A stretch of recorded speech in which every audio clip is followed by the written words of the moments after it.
The morning sun rose lazily over the roofs of the small inland town, painting the sky with soft shades of pink and orange. The narrow, tree-lined streets began to awaken to another seemingly peaceful day. However, for Mason, newly arrived in that place, everything was new and full of possibilities. Mason was a 32-year-old engineer, tall and broad-shouldered, with always well-groomed brown hair. He had arrived in town the previous night for a temporary work assignment that was expected to last a few months. As he walked along the cobbled sidewalks towards the office where he would work, he curiously observed the facades of old shops and the people passing by. Something in the air, however, made him frown slightly. There was an almost palpable tension among the residents, as if they all shared a secret too heavy to be spoken aloud.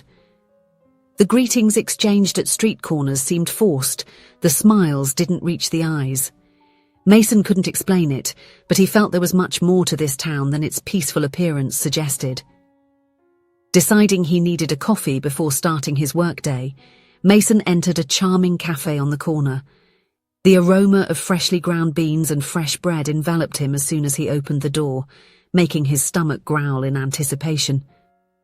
Distracted by the chalk-written menu behind the counter, he didn't notice the young woman approaching and ended up bumping into her. "Oh, I'm sorry," he exclaimed, turning quickly to see if he had hurt her. It was then that his eyes met hers, and Mason felt as if time had stopped for a moment. The woman in front of him was beautiful in a gentle and natural way. Her brown hair fell in delicate waves over her shoulders, and her honey-coloured eyes seemed to hold a depth that intrigued him immediately. "Don't worry, it was just a bump," she replied with a small smile, her voice melodious and calm. "I am Mason. I just arrived in town," he introduced himself, extending his hand. "I'm still familiarizing myself with the place." "Taylor," she replied, shaking his hand briefly. "Welcome. I hope you like it here." Something in the way she said that, with an almost imperceptible touch of irony, piqued Mason's curiosity even more. He invited her to sit with him, and to his surprise, she accepted. As they had coffee, the conversation flowed naturally. Taylor was intelligent and insightful, with a subtle sense of humour that often made Mason laugh. She worked in the financial sector of a local company and displayed a deep knowledge of economics and politics that impressed him. However, as they talked, Mason couldn't help but notice the furtive glances that other people in the cafe were casting towards Taylor. They were looks filled with suspicion, some even with barely disguised disdain. Taylor seemed to completely ignore these reactions, but Mason could tell she was accustomed to such treatment. When they said goodbye, Mason felt an inexplicable urge to prolong that moment. There was something about Taylor that intrigued him deeply. Days passed, and Mason began to adapt to the new routine. Every day he made it a point to pass by the cafe in the hope of meeting Taylor again. Sometimes they would briefly cross paths, him arriving as she was leaving, or vice versa.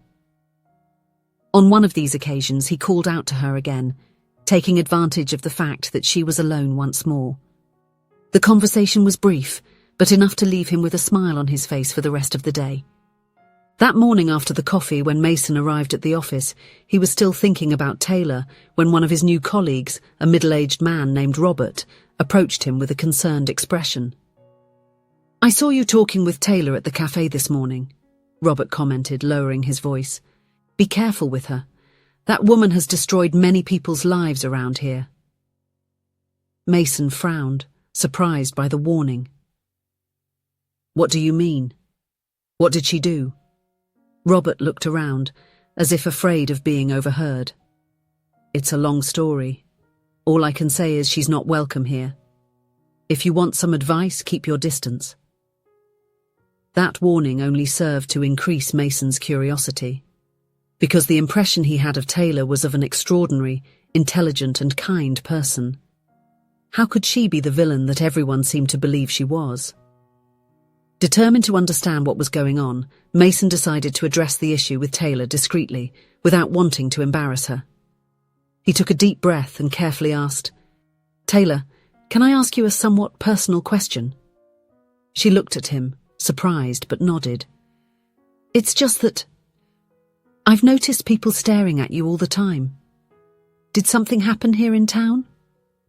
Taylor stopped walking, her eyes once bright, filled with a deep sadness that Mason had never seen in her. He almost regretted asking, but then she let out a heavy sigh, as if she had been carrying a secret for a long time. 3 years ago, she began, her voice a little shaky but firm. I worked in the financial department of a company that received government funding. It was a job I loved, you know. I really believed I was helping the community, that I was part of something bigger. Mason remained silent, realizing that she needed to vent. Taylor continued, her eyes fixed on some distant point. One day, I was reviewing some reports and noticed some strange things. At first I thought they were just calculation errors, but the more I looked, the clearer it became that something was very wrong.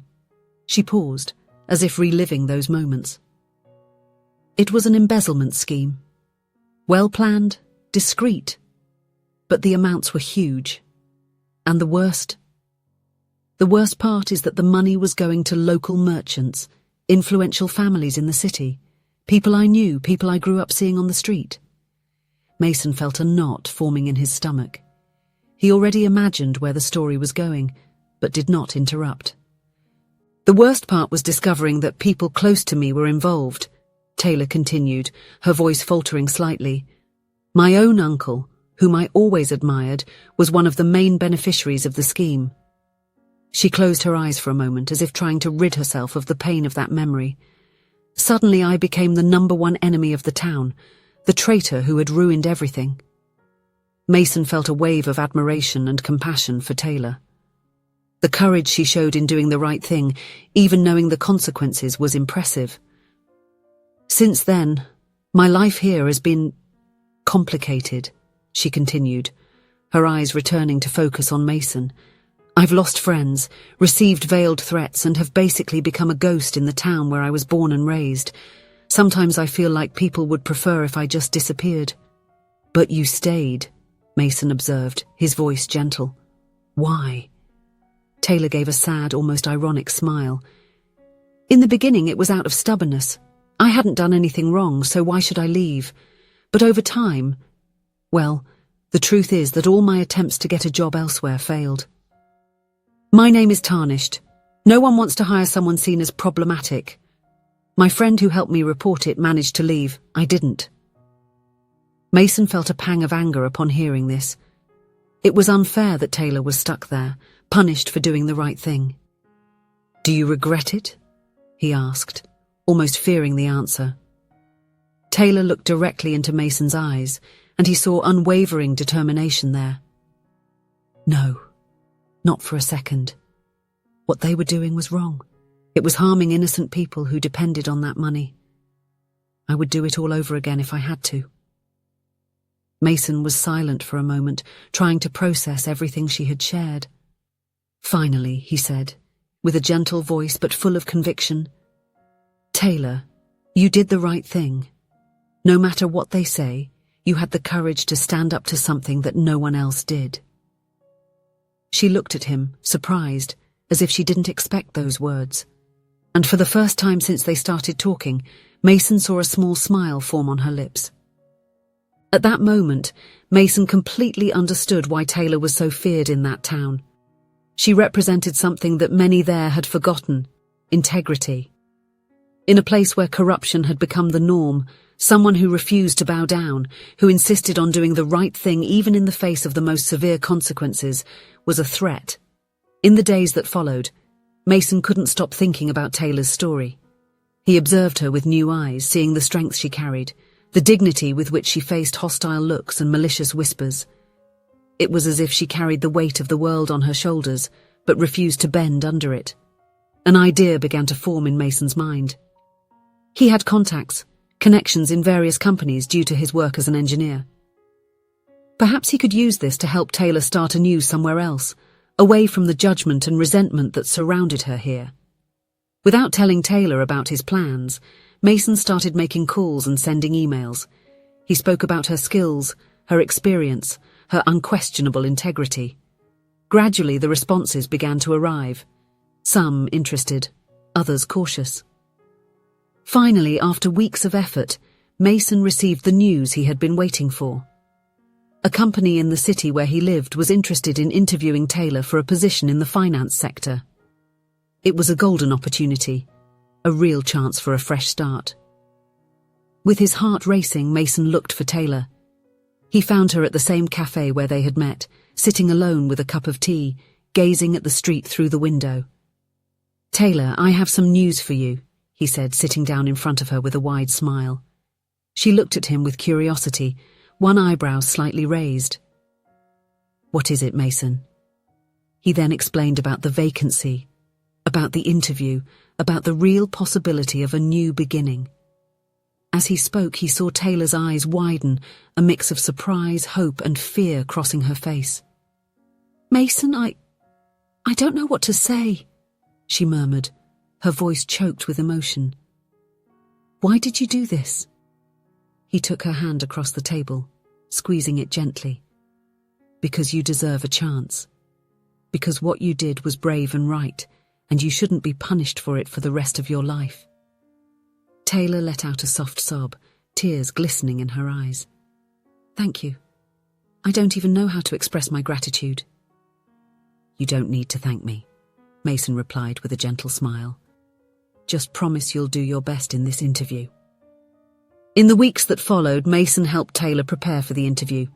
They spent hours reviewing her resume, practicing answers to potential questions, and discussing strategies. It was evident that Taylor was nervous. Years of rejection had shaken her confidence, but Mason saw in her a fierce determination that impressed him more and more. The day of the interview arrived, and Taylor departed for Mason City filled with hope and apprehension.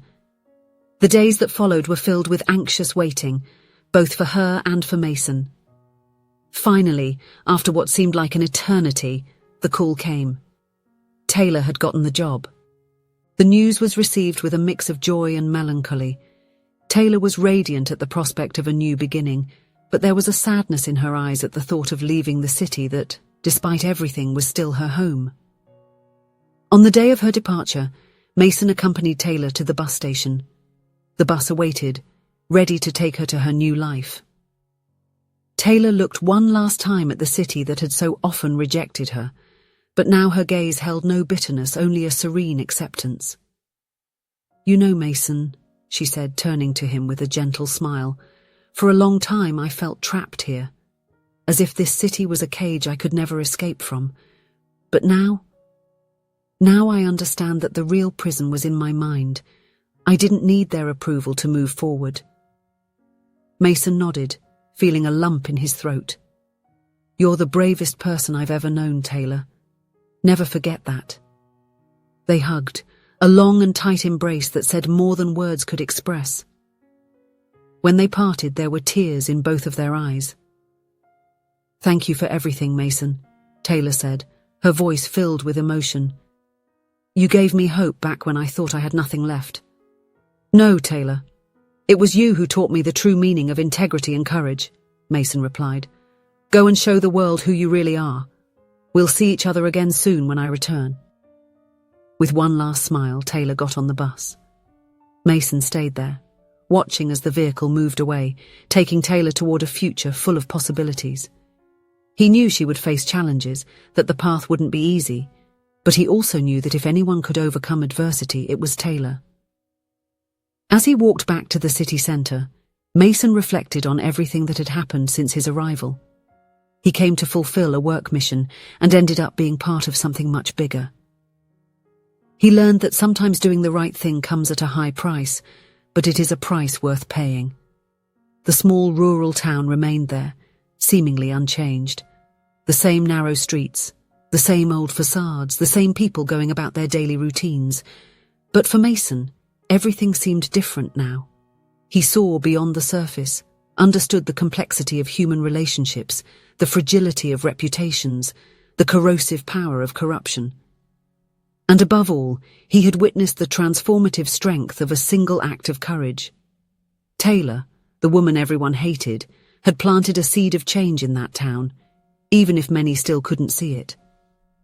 Her story would be remembered, whispered in corners, discussed in secret. And perhaps in time, others would find the courage to follow her example. Mason smiled to himself, feeling a mixture of sadness and hope. He knew that his own journey in that town was coming to an end, but something told him that Taylor's story, and the impact it had on his life, was far from over. And deep in his heart, Mason nurtured the hope that their paths would cross again in the future. After all, people like Taylor were rare, precious, and he felt privileged to have been part, even if briefly, of her journey of redemption and rebirth. Taylor had demonstrated that sometimes it takes just one person to change the course of history, and that person could be any one of us. If you enjoyed the story, please leave a comment with a rating from 1 to 5 to show how much you liked it. Also, watch the video that is now appearing on your screen. See you soon.